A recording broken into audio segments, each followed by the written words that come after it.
Rufai, Nigeria as a country signed, was a signatory to the global measure of development, which is Millennium Development Goal. That is the global thing. Nigeria was a signatory to it. Yeah.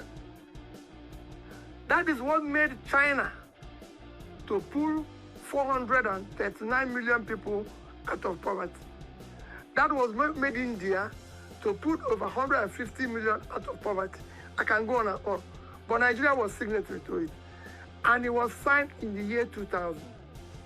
Rufai became governor in the year, started effective governance in 2007 after I came back from impeachment and tenure interpretation.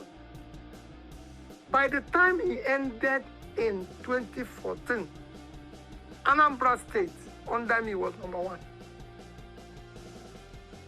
In terms of, this is not me who measured it.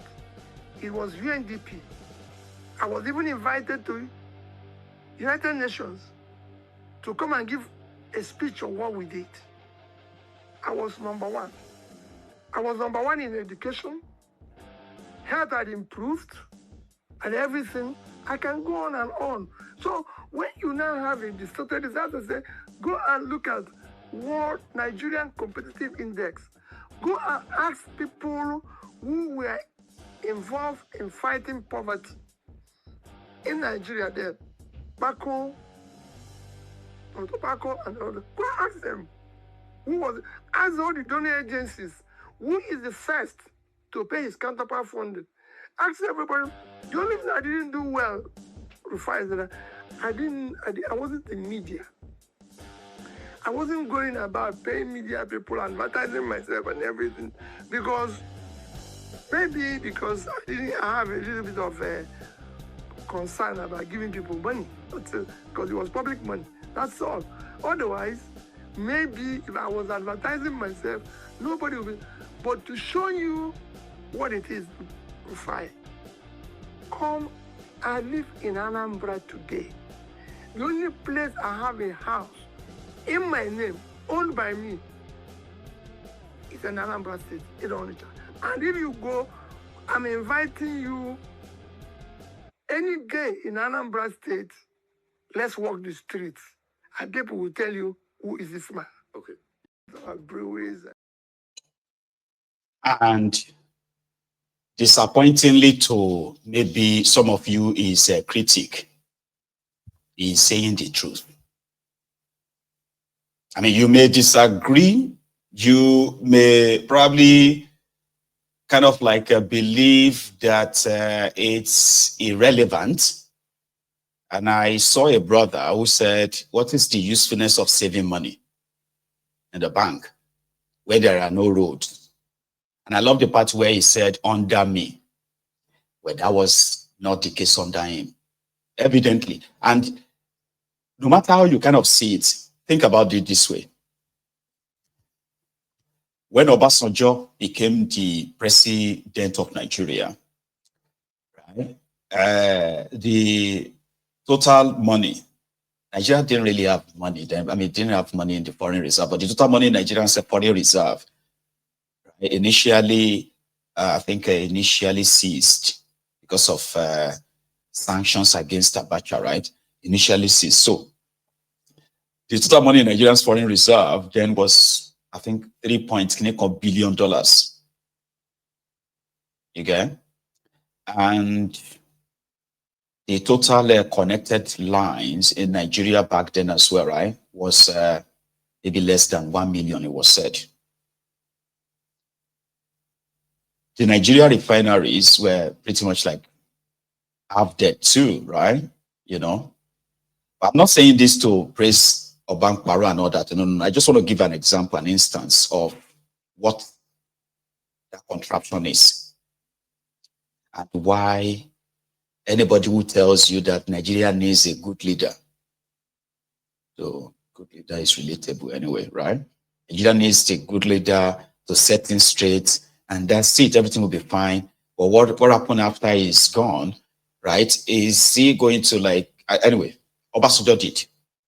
By the time Obasanjo was leaving, when he handed over power to Yar'Adua, Obasanjo had raised, number one, the Nigerian debt at that time was somewhere around 34, $44 billion or something. That was Nigeria's debt. It was like empty, right? So by the time Obasanjo, after Obasanjo's 8 years, right, all the Nigerian refineries were working, not at full capacity, they were all working. And Nigeria's foreign reserve was 42 point something billion dollars. That was how much Obasanjo left. That's not the all.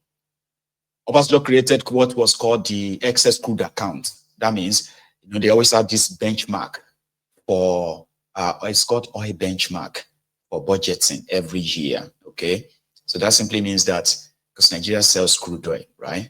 So every year when Nigeria is writing its budget, they will check what is the price of crude oil, right? And what is it likely going to be? So they can then build their budget based on their own benchmark. They may say, well, how much is crude oil, the barrel of crude oil? Oh, it is $87. You know what? Let's put the benchmark at $60. So if, in 2026, so if we now get to 2026, and surprisingly, the price of crude oil jumps to $100 per barrel, $150 per barrel.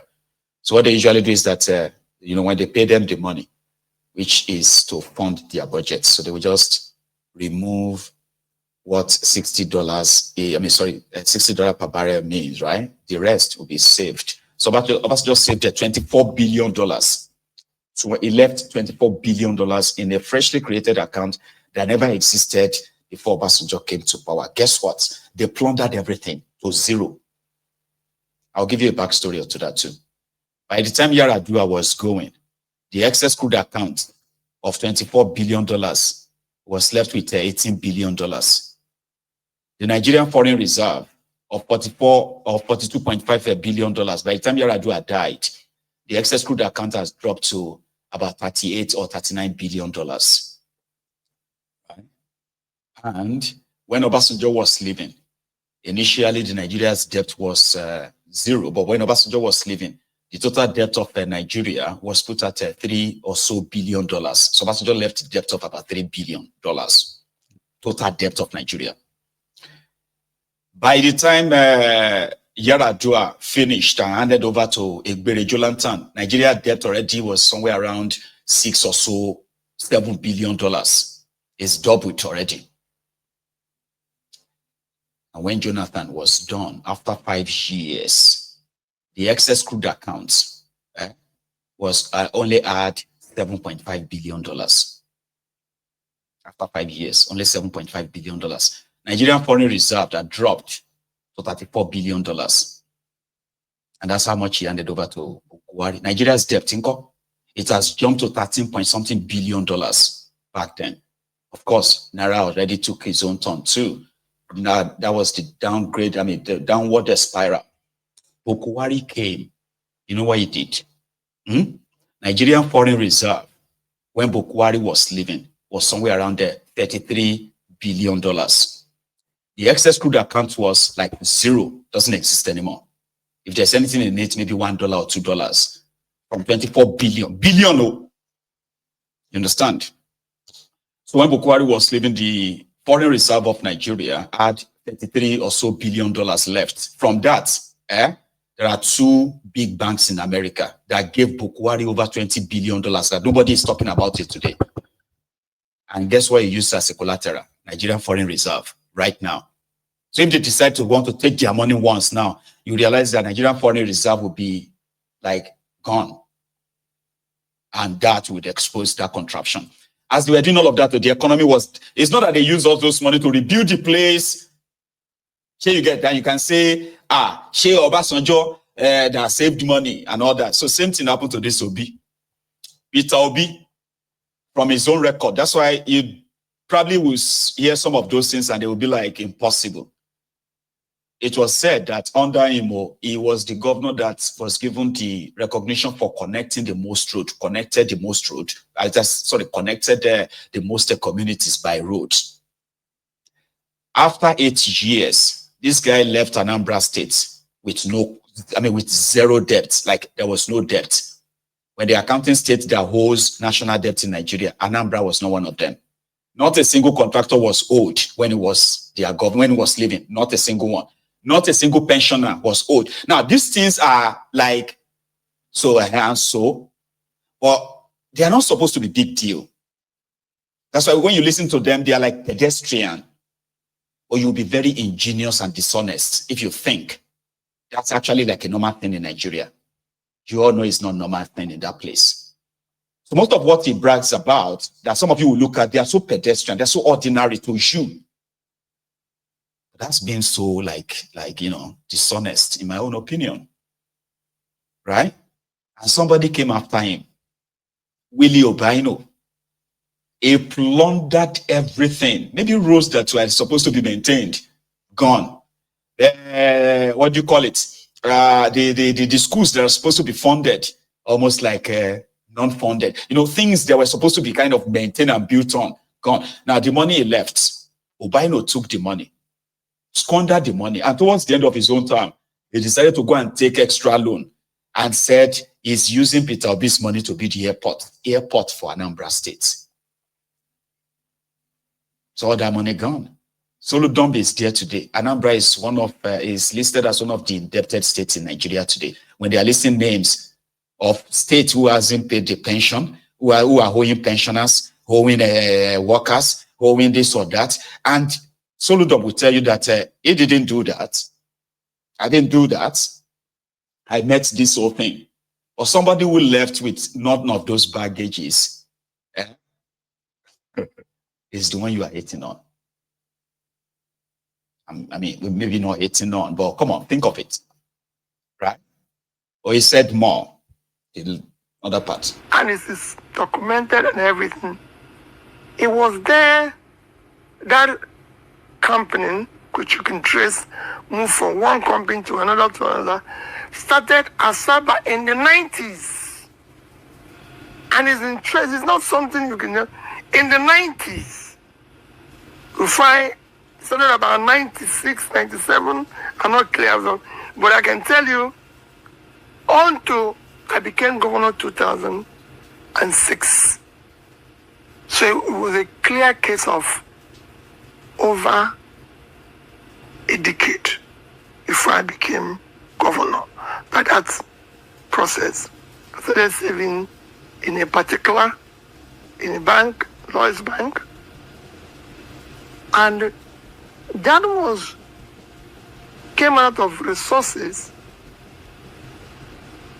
which were earned by a company I was running abroad, Nest International Limited, which is a subsidiary of Nest International Nigeria, my company in Nigeria, which was duly declared. When that came out, it became news. They said, that a place they found money where I owned about $500 million. I was actually investigated by the FCC. By everybody said, they found a place where there's 500. Before I replied, I said, if you go there and see 3%, I didn't say 10%, 3% of what you claim, or you mentioned, life imprisonment. Rufai, do you think I can tell you, go and look at what I declared when I became governor? I was already a bank chairman, everything. Naira, at that time I became governor. This is what you get always in Nigeria, because we now live in a country of propaganda and lies, and they manufacture it. The problem we have in the Labour Party is problem instigated and sustained by the government of today. Where's the proof? I don't need to tell you. When you have a party chairman who calls a state governor a dwarf and dwarf thinking, forget about me. So is Oti weak? Okay, I'm weak. But is Oti weak? Is every other person there weak? So let's all be sincere with ourselves. Before they call you names here, you know it. You speak the truth and you call you names. And we now live in a country of propaganda and lies and trying to put problems everywhere. We won't even put problems in families. Before I've managed, I've built a business locally and internationally, and they're thriving. By the time I left them, I've been chairman of corporations, quoted companies, director, and I've earned my respect. And I've been a governor. There's no place that I've shown weakness. Rufai, I returned school that was taken from churches. 40 years. That nobody could even dare mention. But these are the points people. These are the points people like Kenneth Okonkwo. Yes. These are the things they said against you. It's just Kenneth Okonkwo. Who again? But it's a valid point of view. And it's an epic chamber. If 12 persons that followed Jesus, one went against him, how about me, where millions followed, and you're counting those who went against me? Listen, people must go against you, people must speak against you, and their own listen. I still remain consistent and not changed. Like I said, Kenneth is my younger brother. He has his reasons for his action. First, before I even react to that, okay, you are right. Somebody said Obasanjo is Neyo. You said Obasanjo was not bad after all. No, Obasanjo is not that bad. You know the sin of Obasanjo, which is like a grave sin. It is a sin that is not forgivable, and it will take it to his grave. Because a lot of us believe that if not for Obasanjo's greed, selfishness, and narrow-mindedness, there is a chance that Nigeria would have been restructured in the way the people in that place want it to be. But it was Obasanjo's wickedness that led us to this route, that led us this route. And I'll tell you, Obasanjo did something that was unbelievable, or should I say, unimaginable. And it was just a year after he became president. And I think about 18 months after they brought him out of prison when he was waiting to be killed. Obasanjo had all the opportunities. So what did he do? In a one fell swoop, Obasanjo sacked all the leftover generals, and then he promoted some new ones, which was like I want to use the word, reform, no, repurposing. It's like repurposing the military in such a way that it would become something that will be molded towards democracy, not these military guys who are already, these fatigued military guys who have dragged on in power for so long. So when Obasanjo did that, I wasn't too young. Then I was young, but I wasn't too young. So, and I was probably like 18 or so. Anyway, so when Obasanjo did that, a lot of people expected that it was going to be cool. Do you know that until Obasanjo's second term, a lot of people didn't believe that democracy in Nigeria would last long, would last like this? What did Obasanjo do? He wanted a third term. He keeps denying it. He wanted a third term with all the evidence then, right? When he failed, he just started to punish the whole country. He brought it, within his own circle, there were brilliant minds. You know what I mean? Like those who helped him to at least put Nigeria back on what looks like. But people were returning to Nigeria from abroad, like relocating back. It was a thing. Yeah? It was not good. Don't get me wrong, but there was something to make people feel like there is a chance. Give it a try. Obasanjo gave people that. And then because he couldn't get his third time, he foisted a sick man on that country. A sick man. And another one that just wanted to be governor. Yar'Adua just wanted to be a lecturer. After being governor for 8 years, he's sick. He was terminally ill. Obasanjo got all those data, but those around him told him, if a candidate dies a day to election, the election will be postponed for another 6 months until the party affected can produce another this. So I don't know what they plan to do within that space of time. They were expecting Yaradua to die, but he didn't die. And then the rest is history today. So when they couldn't have his way by making Sule